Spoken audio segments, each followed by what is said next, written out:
ඔයාලගේ දැන් තියෙන සම්බන්ධතා තියෙනවනේ. නංගි හරි අයියේ හරි ඔයාගේ වයස හරි කාට හරි කියලා. හරි නැති අයට අවුලක් නෑ. ඒකට එහෙම අයට බැලන්ස් කරන්න අමාරු දෙයක් තුනක්. හරි. දෙක තුනක් කියන්නේ ලව් නෙමෙයි. සබ්ජෙක්ට් එකයි සර්කිලේ වෙන්න නම් මලා ඉන්නවා නේද? වෙන්න නෝනලා ඉන්නවා මාස්ටර්ලා ඉන්නවා. ඒකට ඒගොල්ලෝකින් තියෙන ප්‍රශ්න නේ. ඒ වුණාම බැලන්ස් කරලා ඉන්නවා නැතුව නෙමෙයි. හරි.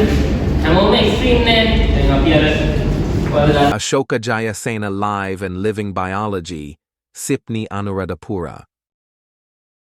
A3 AB මේ AB කියන එක තමයි A සහ B කියන අකුරු දෙක තමයි බයෝ කරන කෙනෙකුගේ වැදගත්කම.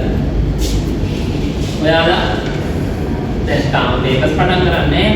පේපර්ස් කරන්න ගත්තාම සර්ත් එක්ක පේපර්ස් කරනවා නම් මාකින් එකට කොහොමද උත්තර ලියන්නේ? එතකොට විභාගෙදි කොහොමද ප්‍රශ්න අහන්නේ? ඒ කියන හැමදේම සර්ත් එක්ක යන්න පුළුවන්. හරිද? මම කිව්වනේ පටන් ගන්න දවස් නම් අවසාන දවස් වෙනකම් ඔනිස. හරිද? සරි පොල් කියන්නේ ඇත්තම කියන්නේ. මම පටන් ගන්න දවසේ ඉඳලා සමහර ඇවිල්ලා ස්ටේජ් එකේ කතා කරනකොට නිකන් කියනවනේ. මම මෙයාගේ කියන්නේ කියලා. මම පටන් ගත්ත දවස් නම් තොරගත්ත සර්ලා තුන් දෙනා විතර අවසාන ගන්න ගියේ. ශානක සර්ගේ කෙනෙක් ගියේ දෙනායතනික ෆිසික්ස් වලට ගියේ. එතකොට අශෝක සර්ගේ පටන් ගත්ත දවස් නම් අවසාන බයෝ ක්ලාස් එකේ හිටපු කෙනෙක්. හරි. ඒක ඔයාලා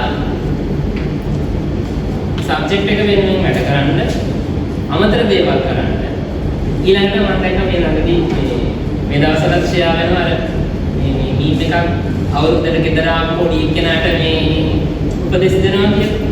ඒක එකක් තියෙනවා මේ ඒ ලෙවල් කරන කාලේ මේ අනවශ්‍ය සම්බන්ධතා පවත්වා ගන්න එපා කැම්පස් ගියාම පුළුවන් කියලා. එහෙම බෑ.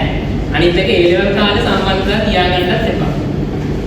හරි මේ මොකද ඒ ලෙවල් කියන එකේ වලාට් නෙමෙයි කරන්නේ. ලොකු විෂය පරාසයක් තියෙනවා බයෝ. හරිද? ඒක ආර්ට් ලක්මානි සබ්ජෙක්ට් පහක් කරනවා නේ. බයෝ කියන එක ඇතුලේ වලට ලොකු විෂය පරාසයක් තියෙනවා. සබ්ජෙක්ට් තුනක් අනිත් ඒ වගේ සබ්ජෙක්ට් තුනක්. ඒ වුණාට කෙමිස්ට්‍රි ගත්තාම ලොකු මේ විෂය පරාසයක්, ෆිසික්ස් ගත්තාමත් එහෙමයි, බයෝ ගත්තාමත් එහෙමයි.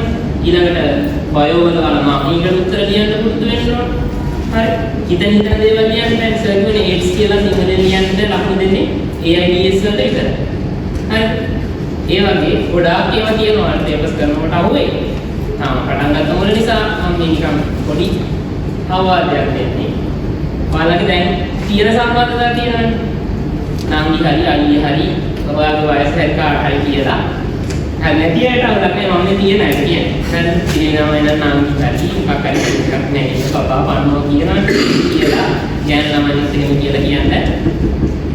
ඒ ලෙවල් කරලා ඉවර වෙනකම් ඉවසන් ඉන්න පුළුවන් නම් ඉන්න නැත්නම් යන්න. හරි.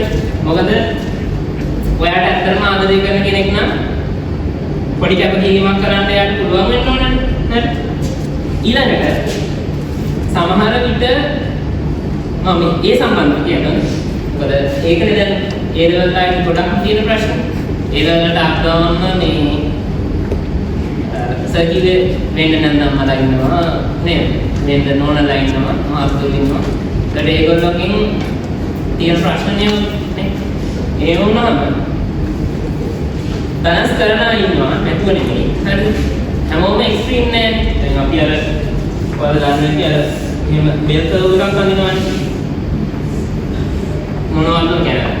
අඩුම මට්ටමේ ඉන්න කට්ටියක් ඉන්නවා. එක්ස්ට්‍රීම් මට්ටමේ කට්ටියක් ඉන්නවා. වැඩි වැඩියක් ඉන්න මෙන්න මේ කොටසේ. එතකොට ඔයාලට ගොඩක් වෙන්නේ මේ. ඔය එතකොට එහෙම අයට බැලන්ස් කරන්න අමාරු දෙයක් තුනක්. හරි.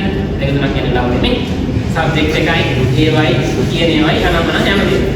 එතකොට ඒ වුණාම ඔයාලගේ එක පැත්තක් අනිවාර්යයෙන්ම බහිනවා. අඩු වෙනවා. හරි. ඒක සබ්ජෙක්ට් එක වුණොත් ඔයාගේ ජීවිතේට ඒ කියන්නේ බයෝ කියන බයෝ ෆිසික්ස් කෙමිස්ට්‍රි මොකක් හරි සබ්ජෙක්ට් එකක් වුණොත් ඔයාගේ ජීවිතේ හොඳම කාලයක් තමයි වායේ නැති කරගන්නේ. අනිත් පැත්ත ලව් එක අඩු වුණා කියන ප්‍රශ්නයක් වෙන්නේ නැහැ. ඔයා කැම්පස් ගියාට පස්සේ සමහර විට ෆස්ට් ඉයර් එකේ ඉන්නේ. හරිද? සෙකන්ඩ් ඉයර් තර්ඩ් ඉයර් සමහරට ෆයිනල් ඉයර් එකේ. එහෙම වුණාම හොඳ ආදරයක් හම්බේ. අනිත් එක එඩියුකේටර්. හරිද? දැන් අර මම කියාගෙන ආවේ. ඔයා දැන් යාළුවලා ඉන්නවා නම් කෙනෙක්. එයා සමහර විට අර ඔයාගේ අධ්‍යාපන මට්ටමේ නෙමෙයි නම් කවදා හරි දවසක. එතකොට පොඩි ගැටලුවක් ඇති වෙනවා. හරිද? එයාගේ අධ්‍යාපන මට්ටමයි ඔයාගේ අධ්‍යාපන මට්ටමයි අතර වෙනසක්. ඒ වුණාම ප්‍රශ්නේ තේරෙනවද මේ? හරි. එහෙමයි කියන අහන්න එපා මේ අයියට දැන් ඉන්නවද කියලා. මට දැනුත් නෑ නෝනේ. හිතියෙත් නෑ, තවටත් නැහැ. අදිසියක් නැහැ. එතකොට ওই ටික තමයි අධ්‍යාපනයේ සහ අනිත් දේවල් ගැන කියන්න තියෙන්නේ.